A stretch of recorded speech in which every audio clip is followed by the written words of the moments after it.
Hot off the heels of Battlefield 3, DICE and EA were working on their next big shooter, Medal of Honor Warfighter. Looks like Voodoo and the boys are gonna be busy. Just kidding. However, that does bring up an interesting talking point when we talk about Battlefield 4. If you pre-ordered Medal of Honor Warfighter, you got exclusive access to the Battlefield 4 beta. I think it was something like maybe a week or 2 weeks before the open beta, which I think is pretty interesting and a pretty interesting way to start off this video. Welcome back to the channel, guys. Here we are at it again, continuing our Battlefield coverage with Battlefield 4. This one is very interesting. This is a game that I've been playing for a very long time, so I can't think of any better way to start it than talking about the weird marketing choice to include the Battlefield 4 beta, announcing it already before Medal of Honor Warfighter even came out. As everyone knows, I should get to talking about Medal of Honor Warfighter or the Medal of Honor series, but we're talking about Battlefield, baby, so let's get into it. I don't know who at EA or DICE decided to do this, but that's how they chose it, and, well, it worked because that's what I did. I wonder, actually, hang on. Right there. I have here Battlefield 4 for my PS3, but I also have a copy for my PS4, and I just can't find it right now for some reason. It's in my storage bin somewhere. I have them on a big display rack behind me, or display shelf. Anyway, back to the video. This game was phenomenal. I cannot believe I have to talk about E3 again, but I damn near forgot that Battlefield's E3 presence was insane. The 7-minute Battlefield demo they showed us wowed me, and Battlefield 4 was destined to be one of the biggest releases for this series of all time. And its competition at the time? Slacking. On the opposite side of the aisle was Call of Duty, and Call of Duty fatigue was starting to set in. And you know what? COD Ghosts didn't look all that great. The marketing for the game was really odd. We all remember Dog. We all remember the fish swim away from you. And also added an AI system to it, so we have fish move out of the way when you get close to them. Oh my god, bro. Oh, hell no, man. That's already like 12 years ago. Oh my god. And it was time for Battlefield to step up. Honestly, I think it was Battlefield 4 and Call of Duty Ghosts that kind of started the rivalry for this generation. I really think it started in 2012, 2013. I mean, we had this video of Jack Frags rapping for Team Battlefield. Unlike my video about Battlefield 3, I get to talk about the single and multiplayer side of the game. Again, I've been playing Battlefield 4 since 2013, and this is 12 years of my life. This game was monumental to me and to many other fans of the franchise. What? No way! Hang on, I'm watching. Battlefield 4 is a fan favorite, but it wasn't always this way. Let's take a journey and find out how such a troubled game at launch, the most broken game at launch I've seen in a long time, turned into one of the best in the series.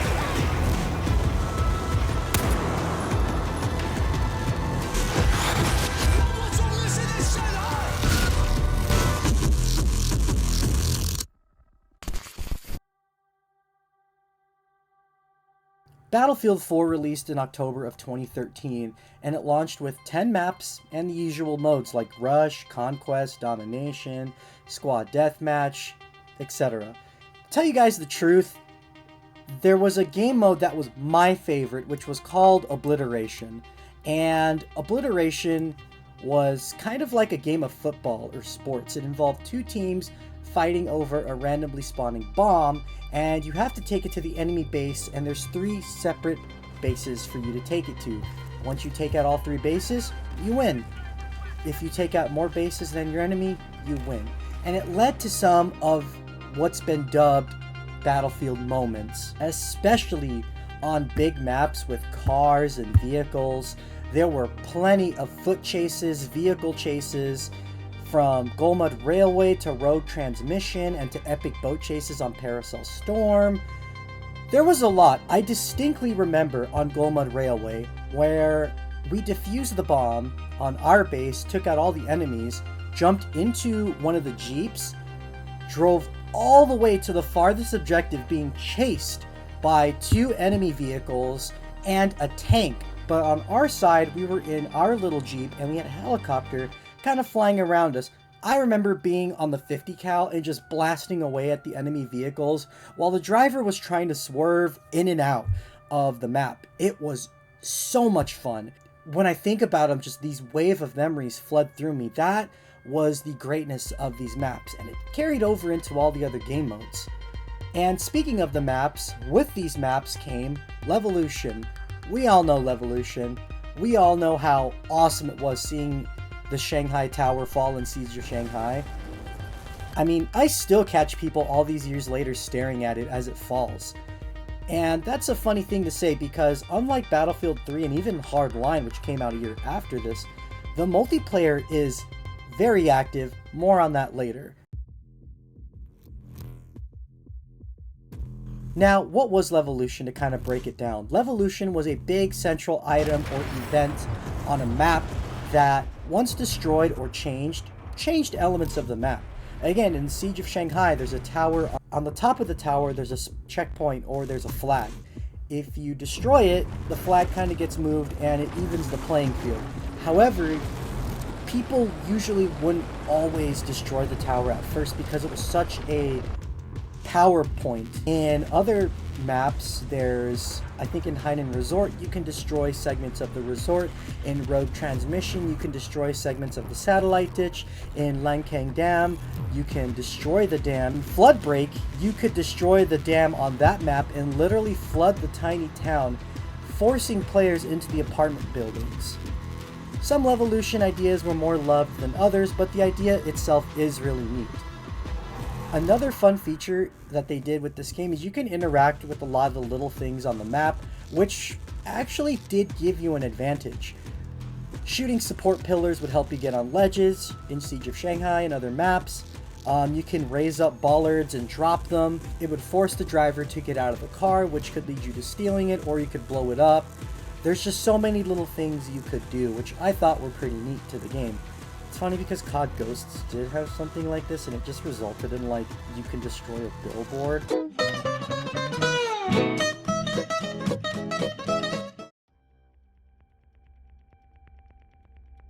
With Battlefield 4 came the standard Battlefield class structure, pretty much remaining the same since Battlefield 3. You had your assault class, which acted as a medic using defib kits and grenade launchers and healing bags, which the healing bags were nice because you could heal players within a specific area of effect. And they usually had assault rifles. Engineers wielded SMGs and excelled at CQB. You could use your blowtorch to repair your friendly vehicles or destroy enemy vehicles. And speaking of enemy vehicles, you could take out your own rocket launcher or lay down mines to destroy them. Support gunners running around with LMGs like the M249 SAW, M240B, and usually have things like claymores and ammo bags, which have a similar area of effect power like the medic bags. Recon is the sniper class, usually obviously supporting bolt action rifles made for reconning, and they usually have spotting equipment like IR goggles, the tugs, which is a motion detector, but they also had access to the respawn beacon, which felt nice if you were an aggressive recon or someone that liked to stay far away in the map and you didn't want to pick your spawn point and walk all the way to that map. And since we're talking aggressive recon and since we're talking about classes, BF4 did something that a lot of people are wondering about BF6, and that's locked weapons. Here's the thing, I think Battlefield 4 did this really well. They bridged some of the classes together by having certain weapons be available for all classes. Those weapons being carbines, shotguns, and DMRs. Just in case you wanted to branch over and change your playstyle. If you wanted to be an aggressive recon and push up the objective and just lay down your spawn beacon, maybe you'd like to be outfitted with a carbine, which kind of acts like an in-between between an SMG and an assault rifle. Or maybe you're super aggressive and want a shotgun. Or maybe you're a medic, or maybe you're an assault class or an engineer that wants to hit people further away and you want a DMR. I actually did like this because it offered different playstyles to players who found unique ways to utilize their classes and their class perks. Battlefield 6 is trying to do this, but with every weapon being available for every class, it kind of loses the specialness of the class, and fans have expressed that they like the older style of maybe some weapons for classes being locked. Again, medic or assault having assault rifles, engineer being stuck with SMGs, but again, you get the point. What I'm getting at is Battlefield 4 is a decent blueprint for trying to implement this in the future, and I'm wondering if on full release they'll do this for Battlefield 6. All of this looked promising. It showcased a really fun single-player mission fishing in Baku. The game looks phenomenal. Everything looked grand. So what happened? Oh,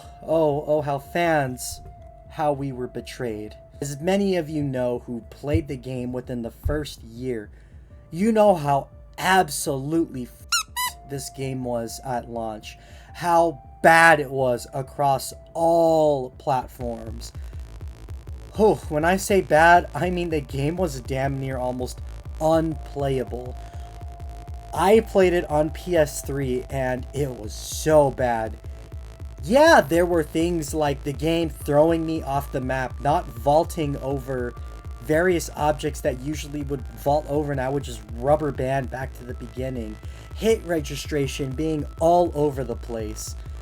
There was even a funny moment I had with my dad where my dad spawned in an LAV on our map on Langkang Dam, and as soon as he drove forward, he glitched into the map and the map threw him backwards off the map and sent him tumbling. It was so funny, I couldn't believe it.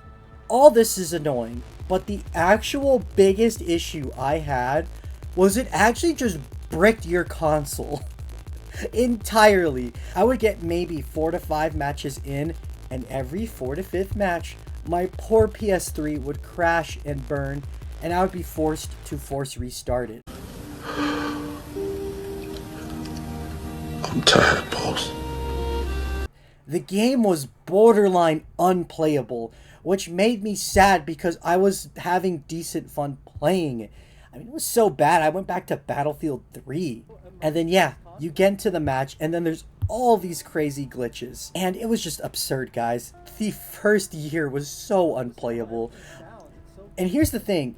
I never, ever had a video game. I don't know if anybody else in their PS3 era ever had a game run so bad that it actually bricked your console.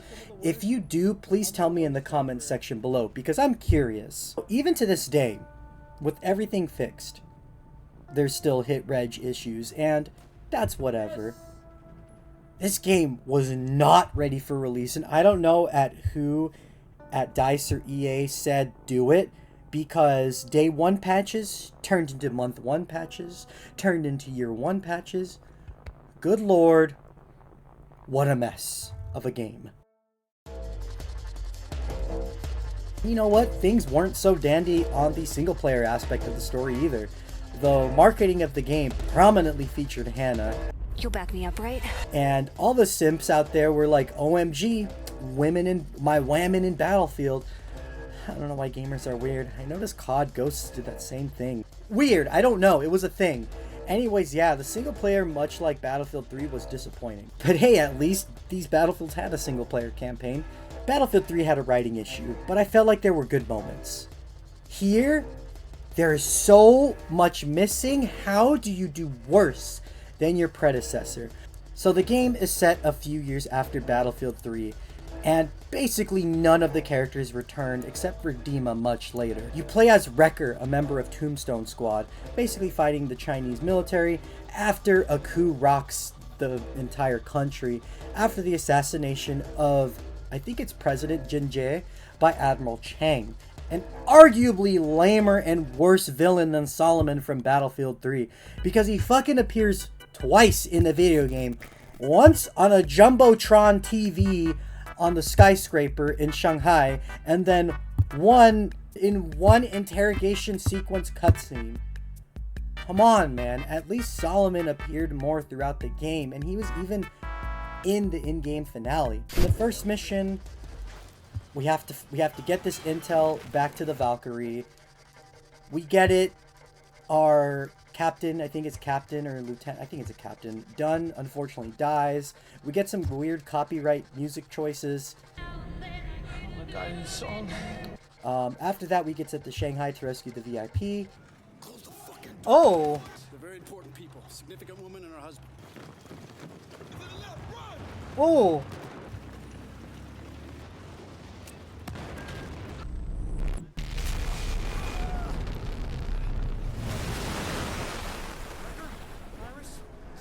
Oh shit, EMP. After that, we find an aircraft carrier that is blown up by the Chinese, which means I guess we're at war with China?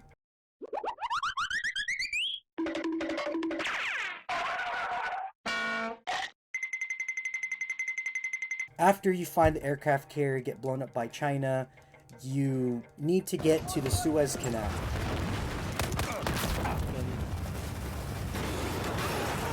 And in doing that, you have to land on the beach, take out this airfield so the Valkyrie can safely get through. At the airfield, you get captured by China, and you found out Hannah, this whole time, is a double agent. Wah.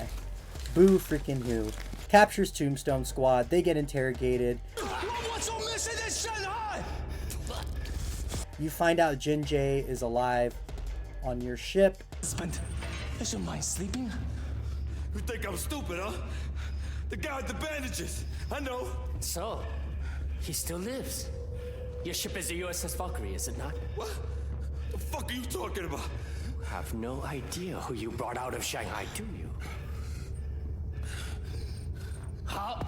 You get locked away in like a Chinese prison deep in the mountains, and there you reunite with Dima from Battlefield 3. No reason to trust Dima helps you escape.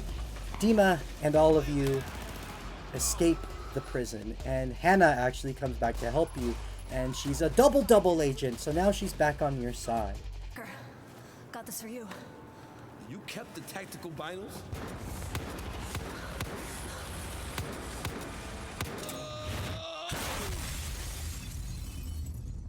Russian dude's dead. Ah, At least, oh well. At least he died free. You guys find the Marines in Tachgar, which we get a nice Neebs Gaming Easter egg here. All right, keep alert. Yeah, okay. I was thinking about taking a nap, so. Hey, don't get smart. This isn't a game. We're freaking war, man. Get the action's over with. We're done. We might as well just take a break from here on out. You can't take a break. Do you remember what just happened? That shit was crazy. I'm not taking a break. You shouldn't take a break either. I'm taking a break. Don't take a break. I'm taking a nap. You blow up a dam, flood a Chinese encampment, and the general that's on station there helps you get back to the Valkyrie.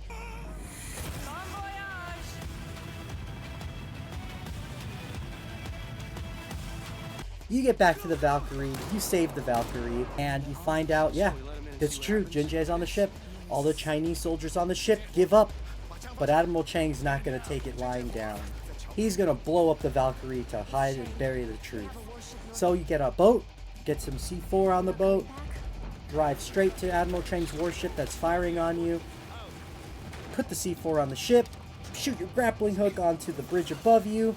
You, Irish, and Hannah escape, or so you thought. The detonators don't work. You have to choose someone to sacrifice. You could either choose Irish to sacrifice himself, Hannah to sacrifice herself, or let the ship explode. I remind you, this last mission is very short and very lame. And if you choose to sacrifice Irish, you get the M249 in the multiplayer. And if you sacrifice Hannah, you get the P90 in the multiplayer. And then I think you get the QBZ assault rifle in the multiplayer if you just beat the game. Anyways, guys, you could choose either one. It kind of doesn't matter. The ending of the game just ends. Again, I kind of don't care about it. And it felt like they ran out of time and they just rushed this ending. They said, okay, let's wrap this up in 4 minutes. Boom, nailed it. The game never tells you or shows you that our countries are at war. It felt like this weird in-between Cold War thing, but I generally don't know what's going on. I wanted to re-record this part because upon editing it, I realized I missed a couple of key things. One of the big ones is explaining what I mean about story. In my initial recording of the video, I was talking about how weird it was to not incorporate what was happening politically within the world of the game. What this does is it helps builds the world and it helps me understand the world around it. When I compare Battlefield 4's kind of Cold War gone hot in the modern era setting, I compared it to the original Modern Warfare franchise, in which I really understood the world building behind it. I understood the actions of Russia and the United States very clearly. In here, I don't know who is doing what, where the US is in all this, and I feel like Battlefield 4's campaign was severely missing that world building aspect. I feel like I've been dogging on it. There are little bits of gold here and there. Admiral Garrison's speech is Independence Day worthy epic. Warriors on the balcony. I know we're tired. All of us have suffered. Lost friends, loved ones. We will ensure it was not in vain. The storm has grounded enemy aircraft, but it won't be for long. It may be the only ship left, but we will not go down without a fight. We will steam west, strike the airfield under storm cover, create a safe passage through the Singapore Strait. Strike with speed and courage. Let this storm carry us home. The entire mission of that, after that speech, is peak Battlefield. It's the only time I felt like the games felt like Battlefield. And the Admiral is played by Patrick St. Esprit, and he's a pretty solid actor. He is from a TV show called SWAT, which I also love. He's just a solid actor in this, and he's perfect for the role. So Michael K. Williams is another great actor who's appeared in a lot of other media, and unfortunately he passed away in 2021. And I actually think he is a good actor here, and it's hard because I do like this character of Irish, but the dialogue here is very cringeworthy. Throughout the entire game, Irish and Hannah bicker so much, and it's so annoying. It's forced drama that's reminiscent of the pee-pee poo-poo CIA officers from Battlefield 3, and they wouldn't shut up. And it leads to some of the it's cringe-inducing, guys. Whoa, where do you think you're going? I volunteered. You volunteered, but who approved? Captain Garrison, take it up with him. I don't like this shit. What are you, crazy? The four of us against an army? We discussed this mission in detail with Garrison, okay? He was well aware of the risks going in. No, you discussed it. You discussed it behind my back. What is your problem? You don't like having a woman in your squad? I don't have a problem with women. I got a problem with liars! Trust her. She's hiding something. You keep an eye on her. Next. You need to get topside and confirm the coordinates. No. Who asked you? I want to hear from someone I can trust. The main hangars, right? You're not in fucking charge, Hannah. What's your problem, Irish? Come on, guys. Across here. What? You think you can't trust me? Call me a liar? I've done nothing to you. This drama Exactly, is so Hannah. lame. You've done nothing for me. Where I come from, trust is earned. Fucking scum-sucking bitch! You wanna kill this китайская женщина right after she said us? Calm down. Go fuck yourself! You gave us up! Let me explain. Fuck that! You got no loyalty! You're working with Che! No! I have no loyalty to Che. He wanted Jinja dead. It was my mission to protect him. Yeah, look where it got him. He's a fucking dead man! No, he's not. Shoot your He's children! not. Unless you all wanna die here. And I'm just laying down on the floor, bewildered. Watch your step. Around you? Bet I will. Irish, I'm on your Here we side. go again. Yeah, sure you are. Save the bullshit. If I hadn't taken you captive in Singapore, we would all be dead. And Pac? What about Pac? Saved him too?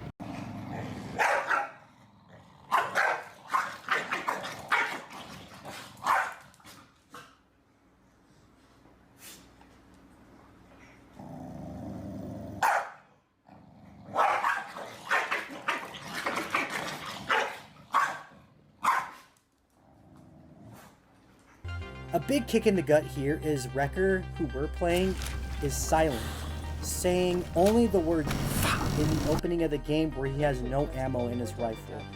Silent pro tags can work. Here it's awkward, especially when you're the squad leader and everyone looks at you, and I feel like there's moments where I feel like the character needs to input dialogue and you don't, and it doesn't work. It really sucks. And here's the thing. Blackburn is a silent protagonist. However, he talks in the cutscenes, which at least gives him a little bit. Same with Marlowe from Bad Company. To recap, the single player sucked and the multiplayer was broke as hell. Whew. How did this game become one of the most loved in the franchise? The following months of backlash led to DICE rushing out patches and fixing the game. Within the following year, the game was playable, and I feel like everyone started actually enjoying their time with the game.